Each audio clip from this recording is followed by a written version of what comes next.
আমাদের উপরে কথা বলতে পারবে না, গলার টিপে মেরে ফেলবো। ফটিকছড়ি নিয়ে আসলে এই 53 বছর তেমন কোনো পরিবর্তন কেন হয়নি? তোমার সাহস কত যে তুমি নির্বাচন করতে আসছো? আচ্ছা, এটা আমি করব, আমার কথাই হবে। ওটাই করতে গেছি, ওখানেই অ্যাটাক করেছে আমাদের প্রচণ্ডভাবে। আমার নেতা কর্মী সবাইকে রক্তাক্ত করেছে, আমাকে তো মেরেছে, আমার তো আচ্ছা। মাথা ফেটেছে, রক্তে এগুলো তো আছে। এখন আমি সেই কাপড়ও রেখে দিয়েছি, আচ্ছা, এখনো সে কাপড় আছে আমার। ওই জায়গায় আমি একটা জনসভা করব আচ্ছা। এবং আমি সবাইকে দেখাবো এই আমার সে রক্তমাখা পাঞ্জাবি। সুপ্রিয় দর্শক, আসসালামু আলাইকুম। সিএনটিভি নিয়মিত টক শো রাজনৈতিক আলাপচারিতা আপনাদেরকে সকলকে স্বাগতম। রাজনীতির এই মুহূর্তের সংকটের সমাধান কি, বা অন্তর্বর্তীকালীন সরকার বলছে সংস্কার করে নির্বাচন, এবং বিভিন্ন দল বলছে নির্বাচন যত দ্রুত সম্ভব ততই বেশি সরকারের জন্য ভালো। তারই ধারাবাহিকতা আজকে আমাদের রাজনৈতিক আলাপচারিতা অতিথি হিসেবে উপস্থিত আছেন কর্নেল অবসরপ্রাপ্ত এবং চট্টগ্রাম উত্তর জেলা বিএনপির সদস্য এবং ফটিকছড়ি উপজেলা বিএনপির আহ্বায়ক কর্নেল অবসরপ্রাপ্ত আজিমুল্লাহ বাহার। শুরুতেই আপনার কাছে যেতে চাই, কেমন আছেন? আমি অনেক ভালো আছি, ধন্যবাদ আপনাকে। আপনাকে অসংখ্য ধন্যবাদ। শুরুতে আসলে যে প্রশ্নটা আসলে আমরা জানতে চাই, আমরা প্রথমে বলছি রাজনৈতিক এই মুহূর্তে সংকটের সমাধান কি। এই মুহূর্তে আমরা দেখছি ইন্টারিম যে গভর্নমেন্ট, তারা বলছে যে আসলে সংস্কার করে নির্বাচন, এবং আমরা দেখছি যে বিএনপির যুগ্ম মহাসচিব রুহুল কবির রিজভী সাহেব বলেছেন যে আসলে যত দ্রুত নির্বাচন দেওয়া যায় তত দ্রুত কিন্তু সরকার জন্য লাভজনক। আবার সেক্ষেত্রে জামাতের সেক্রেটারি বলছেন যে আসলে 15 বছর জঞ্জাল শেষ করে আসলে নির্বাচন হবে, এবং অন্তর্বর্তীকালীন সরকার বলছে সংস্কার শেষ করে নির্বাচন হবে। এই প্রক্রিয়াটা আসলে কেমন হওয়া উচিত, আপনার মন্তব্যটা আসলে জানতে চাই প্রথমে। সংস্কার অ্যাকচুয়ালি একটা চলমান প্রক্রিয়া, সংস্কারের কোনো শেষ নাই। আর বিগত 15-16 বছরে স্বৈরাচারী সরকার যে একটা জঞ্জালের পাহাড় আমাদের সামনে রেখে গেছে, সেটা সরানো অত সহজ কম্য নয়। যখন সুযোগ এসছে আমরা চাই যে একটা আমূল পরিবর্তন হোক রাষ্ট্র ব্যবস্থায়, সমাজ কাঠামোতে এবং সর্বস্তর অর্থনৈতিক বা অন্যান্য যে সমস্ত সাংবিধানিক কাঠামোগুলো আছে সবগুলোর মধ্যে একটা পরিবর্তন আসুক, সংস্কার আসুক। কিন্তু একটা কথা আছে, আপনার কথার মূল জিনিসটা আমি যতদূর বুঝতে পারি সেটা হচ্ছে সংস্কারটা কতদূর হবে, বা আগে হবে না পরে হবে, তার মধ্যবর্তী নির্বাচনের মাঝে হবে নাকি আগে হবে। তো সেই হিসেবে বলতে চাই, একটা সংস্কার কিন্তু আপনি সবসময় কোনো নির্বাচিত সরকার ছাড়া কিন্তু ঠিক সেভাবে করা সম্ভব না। কেন বলছি আপনি দেখেন, এই বর্তমান অবস্থাটা বলি আপনাকে। বর্তমান যে অন্তর্বর্তীকালীন যে সরকার আছে তাদের অনেকগুলো সমস্যা ফেস করতে হচ্ছে। প্রশাসনকে যদি আপনি দেখেন, প্রশাসন একটা নির্বাচিত সরকারের সময় যখন সরকার নির্বাচিত যে দল আছে তাদের আদেশ নির্দেশ প্রতিপালন করতে পারে, এখন কিন্তু তাকে প্রতিপালন করতে হচ্ছে বা নিতে হচ্ছে কিন্তু আরো 4-5টা দলের সাথে সমন্বয় করে সিদ্ধান্ত নিতে হচ্ছে। জামাতের সাথে নির্বাচন সমন্বয় করতে হচ্ছে, সমন্বয়কদের সাথে করতে হচ্ছে, বিএনপি বড় দল হিসেবে তাদের সাথে করতে হচ্ছে, অন্যান্য আরো যে সমস্ত দল স্থানীয়ভাবে প্রতিপত্তিশালী তাদের সাথে করতে হচ্ছে। এতে করে কিন্তু সঠিক সিদ্ধান্ত নেওয়া যাচ্ছে না বা নিতে বিলম্ব হচ্ছে। অনেকগুলো সংস্কার আছে যেগুলো কোনোভাবেই এমনি নেওয়া সম্ভব না সংসদ ছাড়া। সংসদে রেটিফাই করতেই হবে। তা এখন রেটিফিকেশনের ব্যাপারটা আজকে হোক কালকে হোক তো করতেই হবে। যত দিন যাবে তত বেশি কিন্তু সমস্যার সম্মুখীন হবে। আপনি মনে করেন যে এখন আমাদের স্বরাষ্ট্র মন্ত্রণালয় বা তাদের অধীনস্থ যে সমস্ত আমাদের নিরাপত্তা বাহিনীর সদস্যরা আছে, তারা কিন্তু সিদ্ধান্ত নিতে কিন্তু অনেক সমস্যার মধ্যে আছে। এখন সিদ্ধান্ত নিতে পারছে না, কারণ আপনি জানেন যে, মনে করেন সে তিতুমির কলেজের ঘটনাটাই বলি, অতি সম্প্রতি ঘটনাটা বলি। তিতুমির কলেজকে ওরা একটা বিশ্ববিদ্যালয় দাবি করে। এখন এটার জন্য তারা রেল অবরোধ করেছে, তারপরে রাস্তা অবরোধ করেছে। এটা ভীষণ রকমের একটা গণদুর্ভোগ সৃষ্টি হয়েছে এবং হচ্ছে। এটা কিন্তু মানুষ পছন্দ করে না, করছে না, কারণ সঙ্গত কারণেই করছে না। মানুষ চায় না যে আর এরভাবে রাজপথ অবরোধ করে, রেলপথ অবরোধ করে, এগুলো মানুষ চায় না। কিন্তু সরকার যেটা করছে সেটা হচ্ছে তারা কোনো কার্যকর কোনো ব্যবস্থা বা অ্যাকশন নিতে পারছে না নেওয়ার পিছনে কারণ হচ্ছে যে জামাত কি মনে করে, বিএনপি কি মনে করে, বা সমন্বয়করা কি মনে করে, কার পক্ষে যাবে না কার বিপক্ষে যাবে, চুপচাপ দেখিয়ে তাদেরকে একটা গণতান্ত্রিক সুযোগ দেওয়া। ভাই, সব জায়গায় গণতান্ত্রিক সুযোগটা হচ্ছে একটা আপেক্ষিক ব্যাপার। যেখানে দুর্ভোগের সৃষ্টি হবে বা যেরকম সমাজে বিপত্তির সৃষ্টি করবে, সেখানে মানুষ চায় যে সরকার কঠোর হোক। আজকে যদি আপনাকে যদি একটা প্রশ্ন করতে চাই, যে আপনি যদি কিছুক্ষণ আগে যে সোশ্যাল মিডিয়াতে যে আপনি স্ক্রল করছেন কিনা জানি না, যে 32 নম্বর ধানমন্ডি যে বাড়ির ভাঙচুর হচ্ছে, আসলে এর মাধ্যমে আসলে রাজনৈতিক একটা অস্থিরতার সৃষ্টি হচ্ছে কিনা আপনি কি মনে করছেন? রাজনৈতিক অস্থিরতা, এই যে আমি সেই কথাটাই বলছি, সংস্কারের যে নির্বাচনের কথা যেটা প্রথমেই তুললেন, আসলে সমাজে কিন্তু সামগ্রিকভাবে একটা সুস্থতা, একটা শৃঙ্খলা যদি আপনি আনতে চান, তাহলে যত দ্রুত সম্ভব আপনাকে নির্বাচনের পথে যাওয়া উচিত। যত দিন যাচ্ছে, প্রথমে কিন্তু আজ থেকে আপনি অগাস্টের শেষের দিকে যদি এই কথাগুলো, আজকে যে রিয়েলাইজেশন, এই কথাগুলো যদি সেদিন বলতো, তাহলে অনেকটা মানুষ, বিশেষ করে আমাদের সমন্বয়ক বা ছাত্ররা অনেকটা মারমুখী আচরণ করতো হয়তো, কারণ তারা তখন এটাকে কনসিভই করতে পারে নাই। ওদের পারসিভ করার ইয়ের মধ্যে ছিল না যে এইরকমের একটা তাড়াতাড়ি একটা নির্বাচনের ব্যবস্থা করবে। কিন্তু এখন এসে তারা সবাই, মানুষও রিয়ালাইজ করছে যে না, নির্বাচনটা হওয়া উচিত। কারণ যত দ্রুত সম্ভব না হলে, আমার কথা হচ্ছে যে সমাজে অস্থিরতা বাড়ছে। আওয়ামী লীগ সুযোগ নিচ্ছে, স্বৈরাচাররা বিভিন্ন জায়গায় বসে বসে উঠে, এটার উপর তারা কিন্তু বিভিন্ন রকমের কর্মসূচি দিচ্ছে, আবার একটা অস্থিরতা সৃষ্টি। ওরা তো অস্থিরতা সৃষ্টির যে পায়তারা করছে, ওরা দেশপ্রেমের মধ্যে নাই, ওরা আছে অস্থিরতা যত বেশি করা যায়। সম্প্রতি দেখছেন হয়তো যে একটা জিনিস, যে আওয়ামী লীগ যে আসলে থেকে জেলখানা বসে বসে আপনার কি বলে টিস্যু পেপারে চিঠি লিখছে, সবাইকে আপনাকে একত্রিত হওয়ার আহ্বান জানাচ্ছে, তাদেরকে কারা সহযোগিতা করছে? না, ওদের একটা জিনিস দেখেন, আওয়ামী লীগের তো লোকের অভাব ছিল না। সবচেয়ে বড় কথা হচ্ছে যে ওদের লোক তো ছিল, কিন্তু বিপদগামী ছিল। কিন্তু সবাই আবার ছিল না বিপদগামী। আমি বলবো না যে তাদের সব অনুসারীরা বিপদগামী ছিল, তাদের জনসমর্থন তো একটা উল্লেখযোগ্য অংশ ছিল সমাজের মধ্যে, ওরা আছে। এবং ওদের যে দুষ্টচক্র যেটা আছে, যারা অপকর্মগুলোর হোতা প্রথম থেকে এখনো আছে, ওরা কিন্তু এখনো এই কাজগুলো করে যাচ্ছে। আপনি মন্ত্রী বলেন, এই সমস্ত যে সমস্ত মন্ত্রীরা, প্রাক্তন মন্ত্রীরা এই সমস্ত কাজগুলো করছে, তাদের কিন্তু প্রত্যেকের একটা সার্কেল আছে, তাদের ঘনিষ্ঠ কিছু লোক আছে। ওরা যখনই যাচ্ছে, তাকে কারা তুলতেছে, এজলাসে তুলতে, ওরা কিন্তু আছে সাথে সাথে, ওরা সাথে সাথে চলে যায়। তো সুতরাং ওখানে কোনো কিছু দেয়াটি এটা কোনো ব্যাপার না, অন্তত আওয়ামী লীগের জন্য। ওরা সে দেশে হোক বিদেশে হোক, যে কোনো জায়গা থেকে যে কোনো অপপ্রচার চালাতে অভ্যস্ত।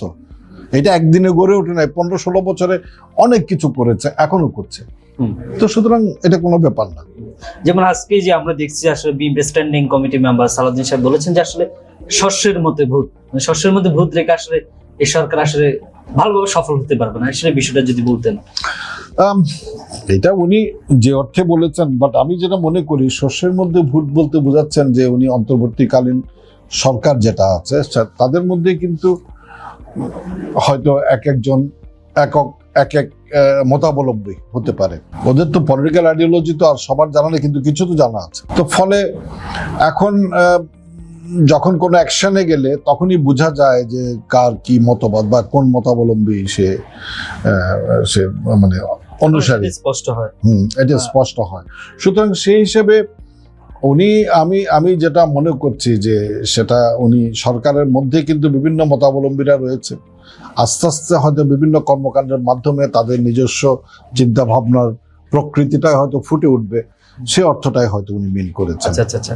আবার এর মধ্যে আবার একটা জিনিস হচ্ছে, যেমন আপনাদের উপদেষ্টা আছেন, উপদেষ্টার সম্প্রতি সময় যে একটা মন্তব্য করেছেন যে আসলে মির্জা ফখরুল সাহেব আসলে যে মন্তব্য করছেন তার মাধ্যমে বাংলাদেশ 111-এর দিকে যাচ্ছে। আমার প্রশ্ন হচ্ছে, 111-এর সাথে তো বিএনপি ক্ষতিগ্রস্ত হচ্ছে, তাহলে বিএনপি কেন আবার 111-এর দিকে যাবে বা সে পথে অগ্রসর হচ্ছে বলে তারা কেন মন্তব্য করছে? আসলে এটা না, বিএনপি যাবে তো বলেনি, মানে 111-এর দিকে যাচ্ছে, মানে সেটাই 111-এর দিকে মাধ্যমে আসলে করতে মিন করতে চাইছিল বিষয়টা।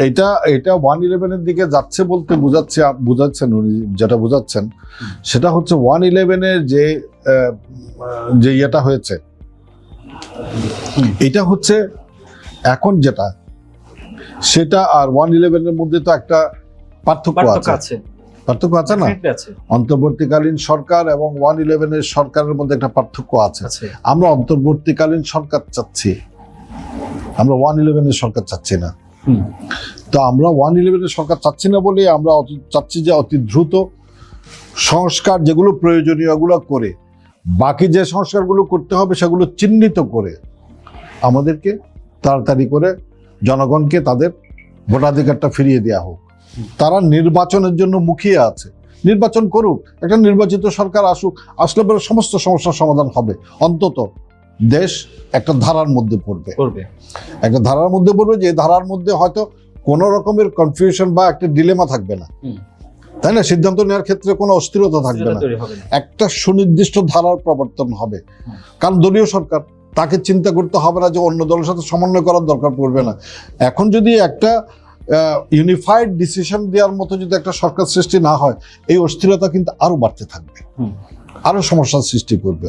এই অর্থে উনি বলেছেন যে 111-এর সরকার যেটা, সেটা করলে পরে সমস্যা আরো বাড়বে, সে অর্থে উনি বলেছেন এবং যথার্থই বলেছেন। আমরা মনে করি, এটা আমি স্ট্যান্ড করি আমরা এই কথাটার মধ্যে। আচ্ছা আচ্ছা, আরেকটা যে বিষয় যে তারেক রহমান যে 31 পয়েন্ট বা 31 দফা, যে এখানে আসলে অনেকে বলছে যে আসলে 31 পয়েন্টে একটা সংস্কার, একটা লিখিত রূপ আছে, বা এই সরকার কিন্তু কোনো সংস্কারের কোনো লিখিত কোনো রূপ দেয়নি। আর আপনারা কিন্তু 31 দফা নিয়ে হয়তো এখন জনগণের সামনে যাচ্ছেন, আপনারা কতটুকু জনগণের সামনে 31 দফাকে তুলে ধরতে পারছেন? আচ্ছা, আমি বলি, হ্যাঁ, না, ঠিক আছে। 31 দফার মধ্যে যে জিনিসগুলো আছে, সেটা যদি অন্তর্বর্তীকালীন সরকারও যদি মনে করে যে সংস্কারের জন্য এইটা আমরা দেখি ওরা কি কি বলেছে, তাইলে পরে তাকে কিন্তু কোনো সংস্কারেরই দরকার পড়বে না। কারণ সমস্ত ধরনের সংস্কার কিন্তু 31 দফার মধ্যে আছে। জিয়া রহমান সাহেব যেটা 19 দফার মধ্যে বর্ণনা করেছিলেন, বা সেই সময়ে সেই শাসন ব্যবস্থা, সেই সামাজিক অবস্থা, সে মানে স্বাধীনতা পরবর্তী সময়ের মধ্যে, স্বল্প সময়ের মধ্যে যে একটা অস্থিরতা, সেটার আলোকে তিনি যে ইয়েগুলো প্রবর্তন করেছেন, 19 দফাগুলো দিয়েছেন, সেই 19 দফার আরো বিস্তৃত ব্যাখ্যা এবং বর্তমান সময় উপযোগী করে বর্তমান রাষ্ট্র ব্যবস্থার যে প্রয়োজনীয়তা, ওইটাকে সন্নিবেশন করে কিন্তু 31 দফাটা করা হয়েছে। তো এই 31 দফার মধ্যে নাই কি, আমি বলি আপনাকে যে কয়েকটা জিনিস আপনারা দেখে থাকবেন যে ইনক্লুড করা হয়েছে, যে কয়েকটা কমিশন করা হয়েছে, যেমন সংবিধান সংস্কার কমিশন। সংবিধান সংস্কারের কথা কিন্তু আমাদের প্রথম দফায় আছে।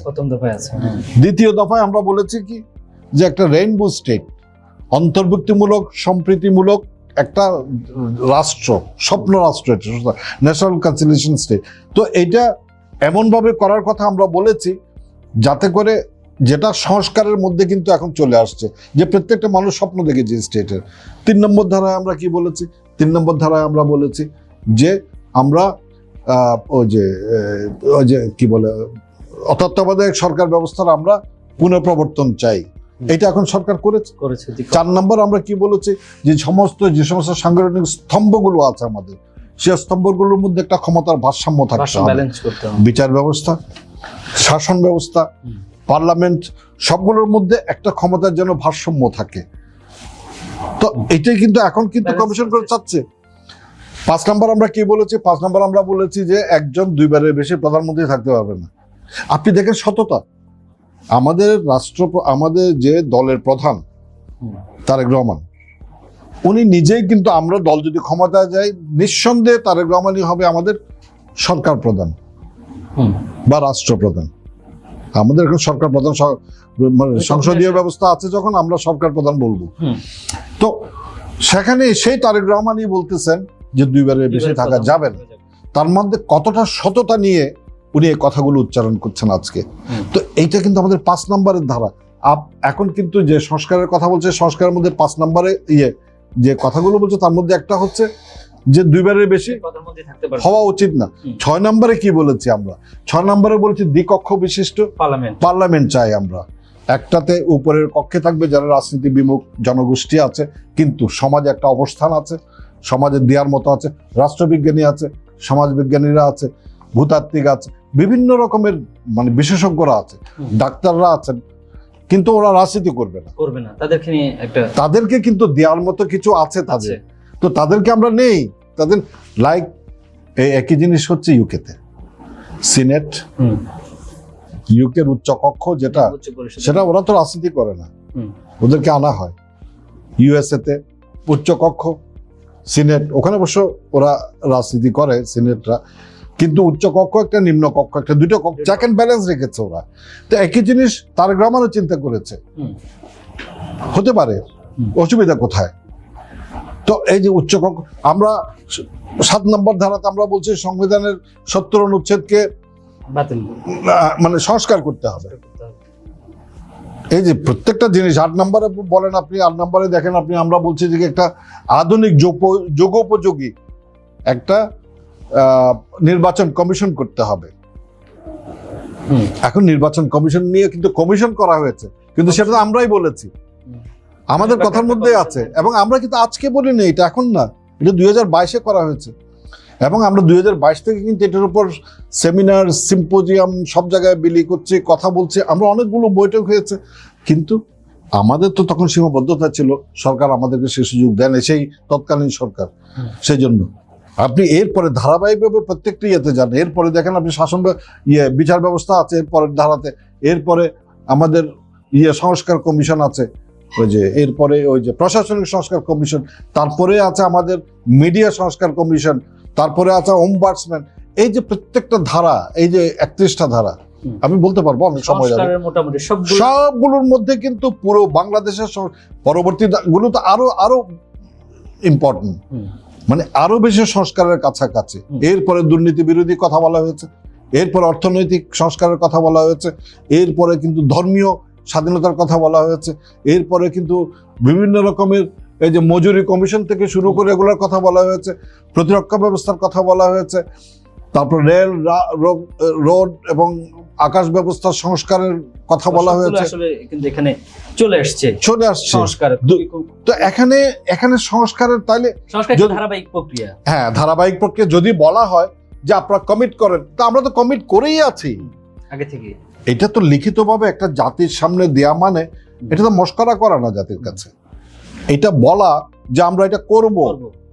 তারেক রহমান আমাদের চেয়ারম্যান এটা কিন্তু কমিট করেছেন দেশের সাথে, এবং উনি কমিট করলে কিন্তু সেই কমিটমেন্টটা রাখেন উনি।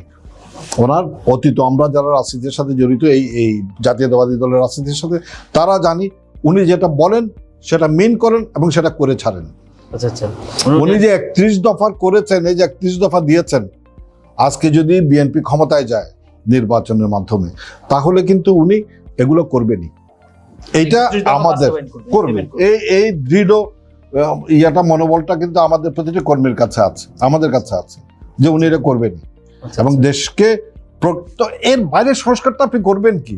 31 দফাটা আপনি পড়েন, আমি বলতে পারবো আপনাকে, তো কিন্তু এটা অনেক সময় নেবে হয়তো, কিন্তু এই 31 দফার মধ্যে নাই কি? সবই তো আছে, এর বাইরে তো খুঁজেও, কিন্তু এই সংস্কার যদি আপনি করতে যান, আপনার কাছে তো 5 বছর লাগবে। তাহলে 5 বছর কি আপনি এরকম বিশৃঙ্খল অবস্থা একটা দেশকে রেখে দেবেন? আজকেও একটা চলছে, কালকে আরেকটা হবে, পরশু আরেকটা হবে।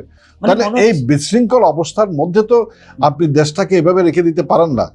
আপনি কার্যকর কোনো পদক্ষেপও নিতে পারতেছেন না, আপনি তেমন করে কোনো কিছু মানে সমন্বয় করতে পারছেন না, আবার নির্বাচনও দেরি করছেন। তো আপনি নির্বাচনটা যত তাড়াতাড়ি সম্ভব দিয়ে দেন। আচ্ছা, অনেক সুন্দর বলেছেন। আসলে একটা বিষয় যে আপনার কাছে আসতে চাই, সেই বিষয়টা হচ্ছে যে অন্তর্বর্তীকালীন সরকার যারা উপদেষ্টারা আছেন, তারা অনেকে বলছেন যদি আমরা দল করতে চাই, যদি দল করে তাহলে আমরা বাইরে যাই করব।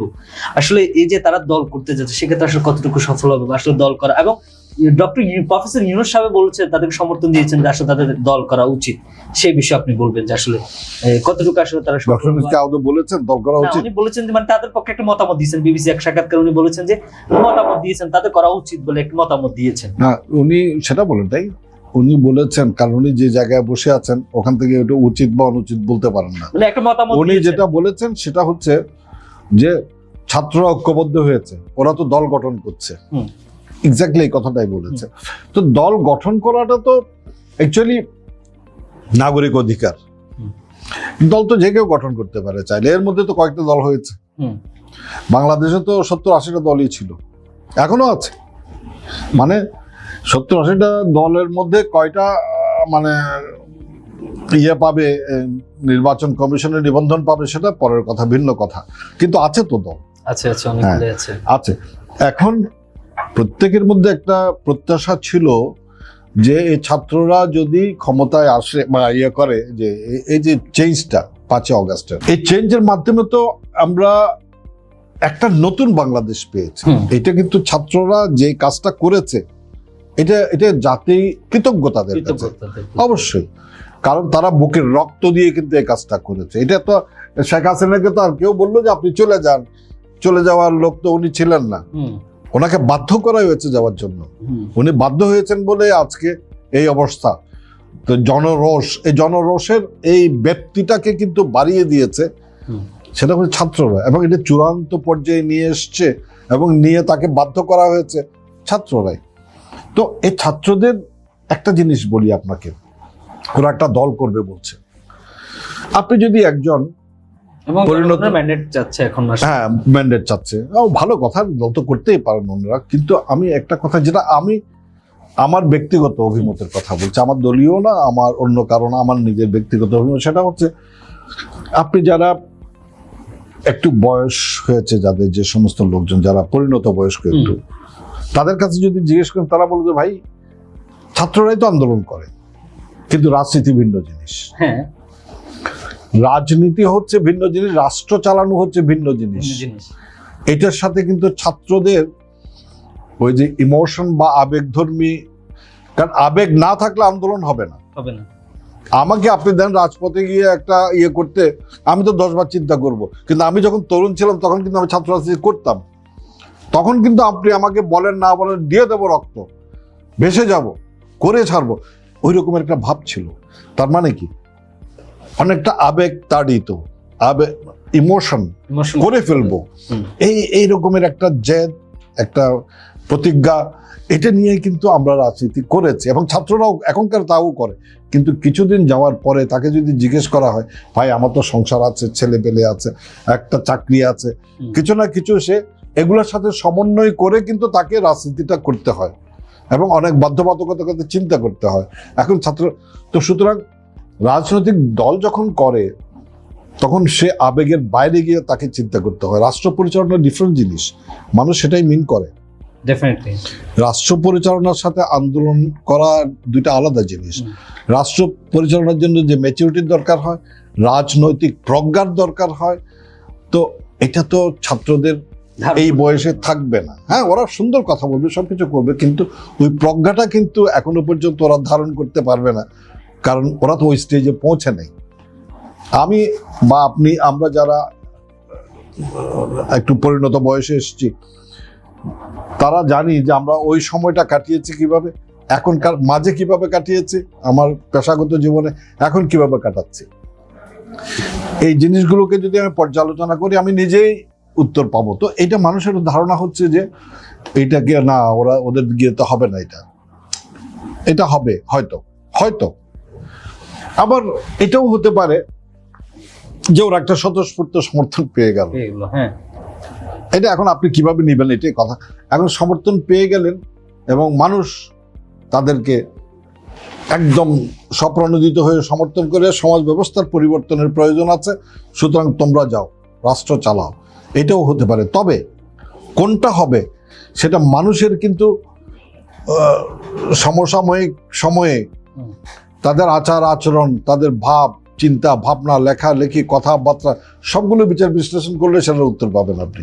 আমি মনে করি যে ওরা হয়তো ছাত্রদের কাছ থেকে ভালো কিছু চায়, কিন্তু ওইরকম আশা করে না যে ওরা রাষ্ট্র চালানোর মতো অবস্থায় আসবে। হ্যাঁ, আবার আরো একটা জিনিস আছে সেখানে হচ্ছে, এরাও যখন কিন্তু রাষ্ট্র চালানোর অবস্থায় আসার জন্য, ওদেরকে তো একটা সময় পরে গিয়ে তো তাদের অর্থনৈতিক বাস্তবতার মুখোমুখি হতে হবে না, চাকরি বাকরি খুঁজতে হবে, পেশার জন্য যেতে হবে, তারপরে অনেক রকমের বিয়ে শাদী করতে হবে, একটা সংসার ধর্ম পালন করতে হবে, সবকিছু মিলে কিন্তু তাদের এই বর্তমানের যে spirit, emotion based, emotion driven যে স্পিরিট, সেটা আস্তে আস্তে একটু ফিকা হবেই। ফিকা হয়ে কিন্তু বাস্তবতার মুখোমুখি হলে সে নিজেই চিন্তা করবে অনেকবার। তো এই জন্যই আমি মনে করি ওদের নতুন দল যেটা হবে, বাস্তবতা এবং অন্যান্যর মুখোমুখি হয়ে সেটা সমর্থন পাবে, কিন্তু সেটা হয়তো পর্যাপ্ত সমর্থন নাও পেতে পারে। হ্যাঁ, আবার পেতেও পারে যদি মানুষ যদি এভাবে মানুষ যদি ওভাবে দেখে এটাকে। তো কদ্দূর দেখবে সেটা মানুষের উপর ডিপেন্ড। আমরা অবশ্যই তাদের নতুন এই উদ্যোগকে আমরা স্বাগত জানাই, আমি নিজেও স্বাগত জানাই। তারা করা উচিত, দেখা উচিত, মানুষ দেখুক যে ওরা কদ্দূর কি করতে পারে না পারে। আচ্ছা, আমরা রাজনৈতিক আলাপচারিতার পাশাপাশি যেহেতু আপনি ফটিকছড়িতে আসলে রাজনীতিতে খুব দাপিয়ে বেড়াচ্ছেন, সেক্ষেত্রে আমরা একটা কথা বলতে চাই যে আসলে যে বিষয়টা আসলে আমাদের খুব লক্ষিত হয় যে ফটিকছড়িতে আসলে 53 বছরে তেমন কোনো উল্লেখযোগ্য কোনো পরিবর্তন আসলে শোনা যায়নি। সেক্ষেত্রে আসলে দুটি থানা এবং দুটি থানা আছে এবং উপজেলা স্বাস্থ্য ব্যবস্থা অবকাঠামোগত তেমন উন্নত না। আসলে ফটিকছড়ি নিয়ে আসলে এই 53 বছর তেমন কোনো আসলে পরিবর্তন কেন হয়নি? হয় নাই, তখন যারা দায়িত্বে ছিল বা সরকার, তারা হয়তো সরকারের কাছ থেকে সে জিনিসগুলো আদায় করে নিতে পারে নাই, মানে বা রাজনীতির যে ধারাবাহিকতা, গত 15 বছরের কথাই বলি, 15 বছরে একটা দলই ক্ষমতায় ছিল, অন্য সময় সেটা ছিল না। এই 15 বছরে কিন্তু এই দলটা আওয়ামী লীগ নিজেরা স্বৈরাচার হয়েছে। ফটিকছড়িতেও তাদের যারা নেতৃত্ব দিয়েছে তারা সবাই কিন্তু নিজের পকেটটাকে ভারী করেছে। হ্যাঁ, তারা কিন্তু বিভিন্নভাবে দুর্নীতিগ্রস্ত হয়েছে, তাদের নেতাকর্মীরা হয়েছে। গ্রামে গঞ্জে পর্যন্ত, পাড়াতে পর্যন্ত যারা আওয়ামী লীগ করে, আওয়ামী লীগের ওই এই পাড়াতে যে নেতা, তার পকেটে কিন্তু অনেক ভারী। আচ্ছা আচ্ছা। এখন লোকজন, তাদের নেতাকর্মীরা যদি এভাবে চলে যায়, এই অবস্থায় চলে যায়, তাহলে উন্নয়নটা হবে কি দিয়ে? ফটিকছড়িতে কিছু হয় না, ফটিকছড়ির দরকার নেই। ওরা চাচ্ছে যে প্রজেক্টগুলো করা হয়েছে, সে প্রজেক্টের, আপনার প্রত্যেকটা প্রজেক্টের, ফুড ফর ওয়ার্কের প্রজেক্ট বলেন, এমনি এলজিইডির প্রজেক্ট বলেন, বা রোডস অ্যান্ড হাইওয়েজের প্রজেক্ট বলেন, যেই প্রজেক্টই আসুক না কেন, ওই প্রজেক্টের 20% কাজও হয়নি, বাকি 80% কিন্তু পকেটে চলে গেছে। আমি একদম ওপেনলি বলতে পারি, এটা আমি দেখেছি, আমি খবর নিয়েছি, যেহেতু আমি রাজনীতির মাঠে আছি। এগুলো কিন্তু ইউটিলাইজেশন হয় নাই। আপনার পানি উন্নয়ন বোর্ডের যে সমস্ত প্রজেক্টগুলো আছে, এই প্রজেক্টগুলোতে বাদ দাদা মৌসুমগুলো, এখানে যদি 1 কোটি টাকা বরাদ্দ থাকে, 2 লাখ টাকার কাজও হয়নি, জাস্ট একটু মাটি কাটিয়ে দিয়ে দিচ্ছে, কাম শেষ। তো এইভাবে করলে তো একটা আপনাকে জবাবদিহিতার আওতায় আনতে হবে, একটা স্বচ্ছতা থাকতে হবে, একটা সুপারভিশন থাকতে হবে, তাহলে তো উন্নয়ন হবে। স্বাস্থ্য ব্যবস্থার কথা বলছেন, ফটিকছড়িতে স্বাস্থ্য ব্যবস্থাটা ধরতে গেলে ভঙ্গুর অবস্থায় আছে। একটা মাত্র ছোট্ট একটা মানে আছে, ওই উপজেলা হাসপাতাল স্বাস্থ্য, হ্যাঁ, এইটাও কিন্তু সে ফটিকছড়ির যে আয়তন বা যেভাবে অনেক বড় বিশাল একটা জায়গা।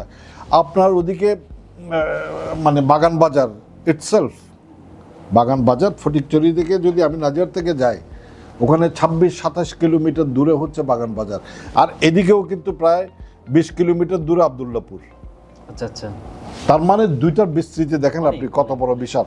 তার মধ্যে আবার পাহাড়ি এলাকা আছে, অনেক হিল ট্র্যাক্সের সাথে আমাদের আছে, কানেকশন আছে। আমাদের অনেক জায়গায় হিল ট্র্যাক্সেরই কিছু অংশ পাহাড়ি এলাকা পড়ছে, ওখানে দুর্গম হয়ে গেছে। আবার অনেক জায়গায় আমার ইন্ডিয়ার সাথেও বর্ডার আছে। তো এখন সব কিছু মিলে যে অবস্থাটা আছে, সেগুলোর মধ্যে মানে স্বাস্থ্য ব্যবস্থাটা যদি আরও বেশি না হয়, 2টা থানাতে যদি আরও হাসপাতাল না হয়, আরও যদি সরকার যদি একনিষ্ঠ না হয়, তাহলে কিন্তু এই স্বাস্থ্য ব্যবস্থার মানুষকে, আমাদের কিন্তু লোকজন অনেক, আমাদের ভোটারই তো আছে 5.5 লাখের মতো এখন। আচ্ছা আচ্ছা। সেই মানে সে অনুযায়ী কিন্তু আসলে স্বাস্থ্য 4,56,000-এর মতো ভোটার এখন ফটিকছড়িতে। সে অনুযায়ী কিন্তু আসলে স্বাস্থ্য ব্যবস্থা ততটা উন্নত না। আর আপনি এলজিইডির যে সমস্ত প্রজেক্টগুলো আছে, এগুলো যদি কাজ করতো স্থানীয় সরকারের, হ্যাঁ স্থানীয় সরকার, এলজিইডি লোকাল গভর্নমেন্ট হ্যাঁ ইঞ্জিনিয়ারিং ডিপার্টমেন্ট, তো এরাও যদি কাজ করতো সবকিছু আসলে একদম। এই যে বিভিন্ন জায়গায় ফিডার রোড যেগুলো আছে রোড, মানে মূল রাস্তার সাথে যেগুলো সমন্বয়কারী রোড যেগুলো আছে, বিভিন্ন পাড়ার থেকে গ্রামের থেকে এসে মূল রাস্তার সাথে যেগুলো জয়েন করেছে, সেগুলো তো কোনো কাজ হয়নি। মূল রাস্তাটা হয়তো দেখতে শুনতে বা ঠিক আছে কিছুটা, কিন্তু বেশিরভাগ লোক তো ইউজ করে হচ্ছে পাশের ফিডার রোডগুলো। আচ্ছা আচ্ছা, ওগুলোর অবস্থা তো খুবই বাজে। সেগুলো আসলে উন্নত হয়নি। আরেকটা বিষয় আসলে, আপনি যে 2018 সালে ধানের শীষে আপনি নমিনেশন পেয়ে আসলে নির্বাচন করেছেন, তখন আসলে আমরা দেখেছি, শুনেছি এবং অপ্রীতিকর একটা ঘটনা আপনার হয়েছে, সে বিষয়টা যদি আমাদেরকে একটু বলতেন আসলে কেন আসলে আপনার তারা চড়া হয়েছিল এবং কিভাবে আসলে ঘটনাটা ঘটছিল একটু। কেন কিছু নেই, নো কেন, কেন হচ্ছে একটাই, সেটা হচ্ছে আমাদের উপরে কথা বলতে পারবো না, গলার টিপে মেরে ফেলবো। আচ্ছা আচ্ছা, এটা হইতেছে কেন, মানে এটা তোমার সাহস কত যে তুমি নির্বাচন করতে আসছো, আচ্ছা, এটা আমি করব, আমার কথাই হবে। নইলে আগের দিন রাত্রে পৃথিবীর ইতিহাসও কোথাও আছে যে নির্বাচন হয়েছে রে ভাই, ভোট হয়েছে, কোনো ইতিহাস আছে? পৃথিবীর ইতিহাসে আছে, সব ধরনের কারচুপির ঘটনা আছে, কিন্তু আগের দিন রাতের এটা একটা নতুন সংস্করণ, সর্বশেষ সংস্করণ, latest edition of Sheikh Hasina. এই যে করা হয়েছে তা আমি তো জানি। তা এর 4 দিন আগে আমি জাস্ট, নির্বাচনের একটা নিয়ম হচ্ছে কি যে আপনি গণসংযোগ চালাবেন, ক্যাম্পেইন করবেন বা কোথায় যাবেন, এটা কিন্তু নির্বাচন শিডিউল যখন দেয় তখন ওটা একটা লিস্ট দিয়ে দিতে হয় সহকারী রিটার্নিং অফিসার। কারা হবেন? হ্যাঁ, সহকারী রিটার্নিং অফিসারকে এবং থানাকে, যে আমি এত তারিখে এখানে জনসভা হবে, এত তারিখে এই ইউনিয়নে যাব, এত তারিখে এখানে আমার গণসংযোগ হবে। এইভাবে আপনি একটা ধারাবাহিক তাকে নির্বাচনী একটা দিয়ে দিতে হবে, মানে কর্মসূচি তাকে দিয়ে, শিডিউল তাকে দিয়ে দিতে হবে। সেই শিডিউল মোতাবেক ওই দিন যেদিন আমরা গেছি সেদিন 4 দিন আগে, 4-5 দিন আগে, যে ইয়েতে ছিল আমাদের একটা জায়গা জাফরনগর নাম, ওখানে আমাদের জাস্ট একটা কর্মসূচি ছিল যে জাস্ট আমরা লিফলেট বিতরণ করব, এইটাই, বড় কিছু না। আচ্ছা আচ্ছা, ওইটাই করতে গেছি, ওখানেই অ্যাটাক করেছে আমাদের। আচ্ছা আচ্ছা, প্রচণ্ডভাবে আমরা নেতাকর্মী সবাইকে রক্তাক্ত করেছে। আমার সাথে ছিল, আমরা প্রধান নির্বাচন সমন্বয়কারী ছিলেন বিচারপতি ফয়সাল মাহমুদ ফায়েজি, ওনাকে তো প্রচণ্ড মারা হয়েছে, আমাকে তো মেরেছে, আমার তো মাথা ফেটেছে, রক্তে এগুলো তো আছে। এখন আমি সে কাপড়ও রেখে দিয়েছি, আচ্ছা আচ্ছা, এখনো সে কাপড় আছে আমার। এগুলো কি স্মৃতি হিসেবে রাখছেন? না, স্মৃতি না, এটা আমি দেখানোর জন্য। ওই জায়গায় আমি একদিন যাব, ওই জায়গায় আমি একটা জনসভা করব, আচ্ছা আচ্ছা, এবং আমি সবাইকে দেখাবো এই আমার সে রক্তমাখা পাঞ্জাবি। আচ্ছা আচ্ছা, আমি রেখে দিয়েছি, ধুই নেই, ওভাবেই আছে। এবং আমি দেখাতে চাই ভাই, আমি কোনো দোষ করি নেই, কিন্তু আপনাদের কাছে এসেছিলাম জাতীয়তাবাদী দলের আহ্বান নিয়ে, সেখানে আমাকে এটা উপহার দেওয়া হয়েছিল, এই সেই পাঞ্জাবি, এখন রেখে দিয়েছি, এখনো রেখে দিয়েছি। আচ্ছা আচ্ছা, এবং আমি করবো এটা যদি সুযোগ পাই। আচ্ছা আচ্ছা, অন্য কেউ কাকে নমিনেশন দেবে দল সেটা তো জানি না, যাকেই দিক, প্রচারণায় তো যাব, প্রচারণায় আমি দেখাতে পারবো। আচ্ছা আচ্ছা, তো ওইটা করেছে, কিন্তু সবচেয়ে মানে দুঃখজনক হচ্ছে এরপরে আমাকে তো হাসপাতালে নিয়ে গেল, সেলাই টেলাই করা হচ্ছিল, এর মধ্যে এসপি সাহেব রিং করে, ডিসি সাহেব রিং করে, ইউএনও রিং করে, কোনো চিন্তা করেন না, আমরা অ্যাকশন নিচ্ছি, কেস করছি, এই করছি, ওই করছি, কোনো কেসই নেই। একটা আমি লিখিতভাবে দিয়েছি, থানা কেস নেই। এত বড় একটা ঘটনার পরেও থানা কেস নেই। এইটা যে কিরকমের মগের মুল্লুক ছিল, এই মুল্লুকে যে আমরা বসবাস করেছি, এই স্বৈরাচারে হাসিনার মানে নেতৃত্বে যা এই দেশ চলেছে, কিভাবে নির্লজ্জভাবে বেহায়াগিরি করে এইভাবে চলেছে, একবার কেস নেই। নির্বাচন কমিশনে লিখেছি, কোনো সাড়া নেই। তার মধ্যে আবার হাসপাতাল থেকে বের করে আমাকে একটা রিক্সাতে, আমাকে আর ফয়েজি সাহেবকে, আমাদের আরও অনেকে আহত হয়েছে, তো আমরা একটা মিছিল, মানে বিক্ষোভ মিছিল আর কি বের করেছে। একটু পরে যাওয়ার পরে বাস একটা ছুতা নিয়ে, এই সিএনজি টিএনজির একটা ছুতা নিয়ে বাস আমাদের উপর পিটাও, ধরাও, মার। 36 জনের এগেস্টে কেস দিল, 11 জনকে অ্যারেস্ট করলো। উল্টা হইলো আর কি, মানে ওরা করে নাই, উল্টা আমাদেরকে করলো। আমার বাড়িতে, আমি আহত, আমার বাড়িতে রেড করলো। আচ্ছা আচ্ছা, বড় অবৈধ অস্ত্র আছে। এইটা হইতেছে সেই দেশ আওয়ামী লীগের দুঃশাসনের কাহিনী। তারপরে কি করবো আর? আমি তো ভাই, আমি তো ব্যক্তি, আমি তো একটা রাষ্ট্র ব্যবস্থার বিরুদ্ধে তো আমি দাঁড়াইতে পারবো না, করার সে সুযোগ তো আমার নাই। আমাকে হয় অত্যাচার সইতে হবে, নইলে হিজরত করতে হবে, নইলে আত্মহত্যা করতে হবে। এছাড়া কোনো উপায় ছিল না। তো আমরা সয়ে গেছি সময়ের অপেক্ষায়। আমরা দেখেছি আসলে সম্প্রতি সময় আপনি 18টি ইউনিয়ন, আপনাদের ফটিকছড়িতে প্রায় 18টি ইউনিয়ন আছে 2024 সালে 18টা আছে। 2018 ডিসেম্বর থেকে প্রায় 2025 সাল 24 ডিসেম্বর থেকে 1 ফেব্রুয়ারি পর্যন্ত প্রায় আপনি অনেকগুলো সম্মেলন করেছেন। 18টাই করেছে। এই যে আসলে আমি কিন্তু অনেক জায়গায় নিয়ে এই তথ্য আসলে আপডেট নেওয়ার চেষ্টা করেছি। আপনি ফার্স্ট যে আসলে ফটিকছড়ি 18টা ইউনিয়নে কিন্তু 18টা ইউনিয়ন আমরা করেছি সম্পূর্ণ গণতান্ত্রিক ভাবে। সেক্ষেত্রে আসলে এই যে ডেমোক্রেসি যে একটা প্র্যাকটিস, যে একটা প্রতিনিধিত্ব নির্বাচন, সেই ব্যাপারটা যদি একটু বলতেন। আমার কথা হচ্ছে যে আমি যখন আহ্বায়ক কমিটি করি সেই 2022 সনে, তখন আমি আহ্বায়ক হিসেবে প্রথমে একটা আহ্বায়ক কমিটি করতে হয়তো আপনি জানেন। আচ্ছা হ্যাঁ, আহ্বায়ক। তো আহ্বায়ক কমিটি বলতে আহ্বায়ক কমিটির মধ্যে কোনো সম্পাদকীয় কোনো দায়িত্ব থাকে না। একজন আহ্বায়ক থাকে, একজন সদস্য সচিব থাকে, আর দুই একজন হয়তো যুগ্ম আহ্বায়ক থাকলে না থাকলে বাকি সব মেম্বার। আমাদের যুগ্ম আহ্বায়ক ছিল না। তো এদের কাজ হচ্ছে মূলত আহ্বায়ক কমিটির কাজ হচ্ছে, আহ্বায়ক মানে কি আহ্বান করা। আহ্বায়ক কমিটির কাজ হচ্ছে 3-4 মাসের একটা সময় দিয়ে একটা সম্মেলন করা। এটাকে অন্য অর্থে সম্মেলন প্রস্তুতি কমিটিও বলা যায়। তো ওই সময় কিন্তু অনেকে আমাদের এখানকার একটা প্র্যাকটিস হয়ে গেছে কি যে আহ্বায়ক কমিটিটাকে আমরা অনেক সময় সম্মেলন করতে দেরি করে, ওরা নিয়মিত কমিটির মতো একটা অথরিটি চর্চা করতে থাকে। তো ওই জন্য অনেকে ধারণা করে এটা বোধহয় মূল কমিটি টাইপের একটা জিনিস। আসলে এটা আহ্বায়ক কমিটি মানে আহ্বায়ক কমিটি। তো আমি যখন করি তখন আমি তাদেরকে বলেছিলাম যেভাবেই হোক যদি সুযোগ পাই আমি প্রকৃত অর্থে নির্বাচনের মাধ্যমে তোমাদের নেতৃত্ব সৃষ্টি করব। তুমি আহ্বায়ক এখন যে হয়েছে হোক, তোমরা যদি 5 জনও যদি প্রতিদ্বন্দ্বিতা করতে চাও সভাপতির জন্য করতে পারবা, সাধারণ সম্পাদকের জন্য যদি 20 জনও করতে চাও করতে পারবা।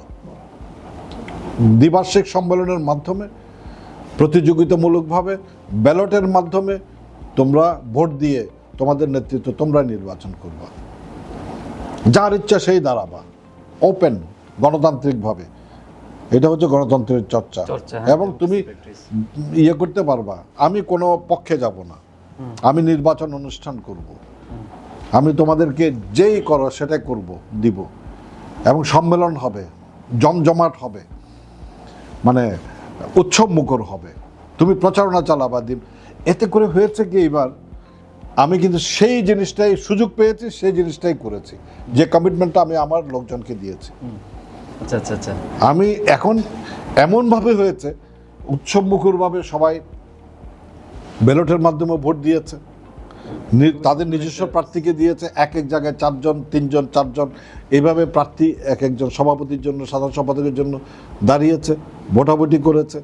তারা কিন্তু একটা জিনিস আরও ভালো হয়েছে যে সব প্রার্থীরাই নেতারা প্রত্যেকটা ওয়ার্ডের যারা মেম্বার আছে ওদের কাছে গেছে। ওরা নিজেরা ওরা বলে যে স্যার বহুদিন, স্যার না মানে ভাই বা যে যেভাবে বলে আর কি, যে এতদিন পরে মনে হইলো যে না আমারও একটা মূল্য আছে দলের কাছে।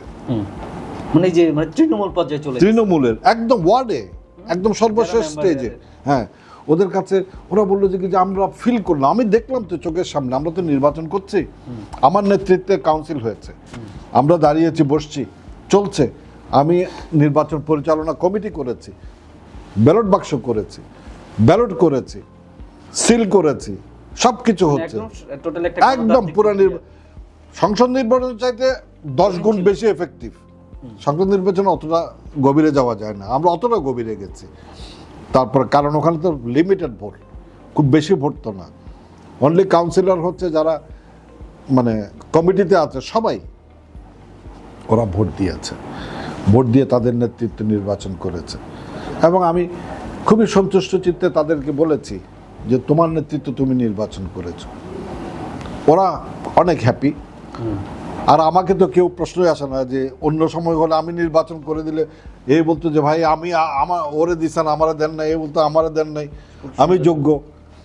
18টা ইউনিয়ন আছে আমার উপজেলাতে, 2টা পৌরসভা তো অন্যের দায়িত্বে, আমার 18টা ইউনিয়নের দায়িত্ব। 18টা ইউনিয়নে সম্পূর্ণ গণতান্ত্রিক প্রক্রিয়ায় সম্পূর্ণ ভোটের মাধ্যমে আমরা নেতৃত্ব নির্বাচন করি। এবং সবাই এত বেশি উৎফুল্ল এখন, উৎসাহিত, উদ্দীপনাময় যে ওরা কিন্তু সবসময় বলছে যে বা আমরা আমরা মানে প্রথমবারের মতো ফিল করছি যে আমরা একটা দল করি, এই দলের মধ্যে এইভাবেই নেতৃত্ব নির্বাচিত হয় এবং আমাদের একটা বিরাট দাম আছে।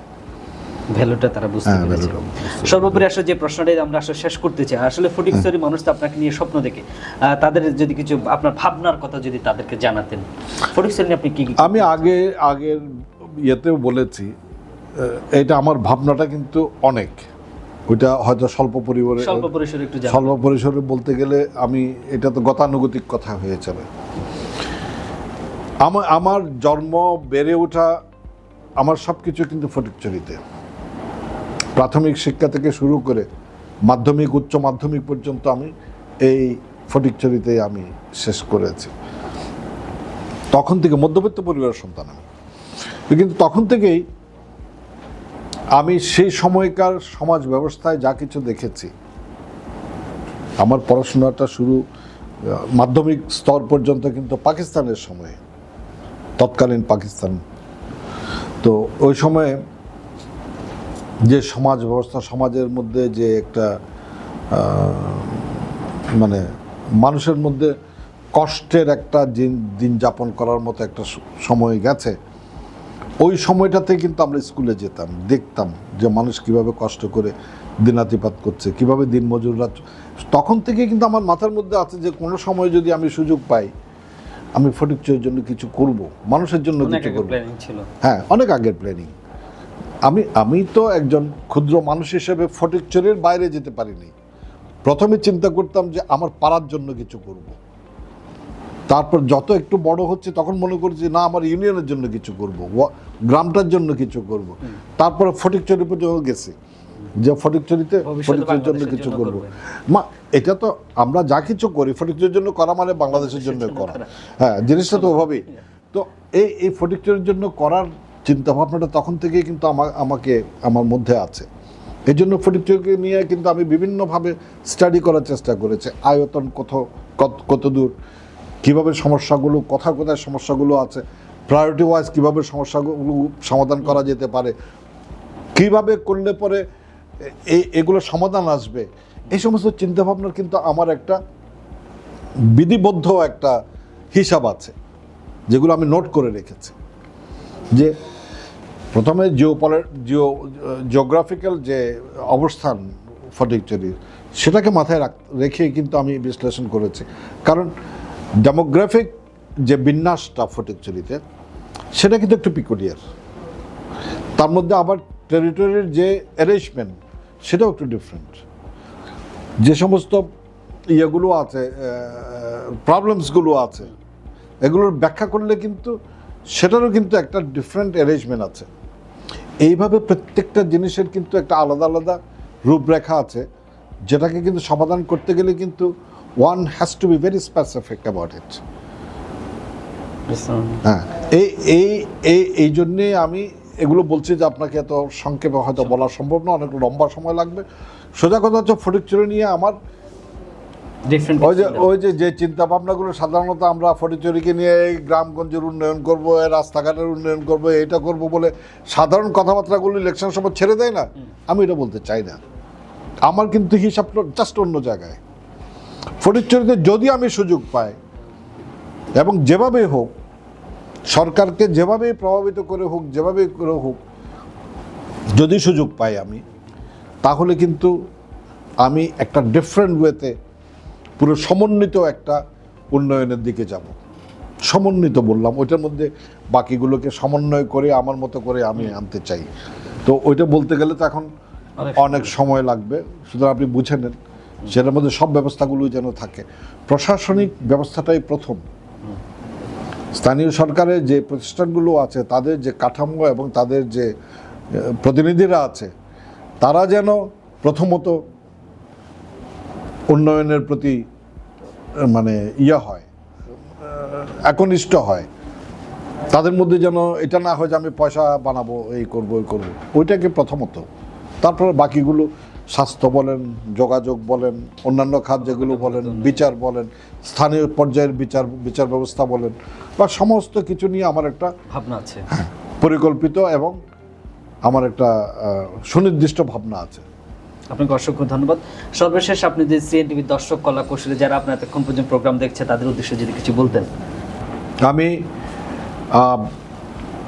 সিএনটিভির যারা দর্শকরা আছে তাদের সবাইকে ধন্যবাদ জানাচ্ছি এতক্ষণ আমার সাক্ষাৎকারটা দেখার জন্য।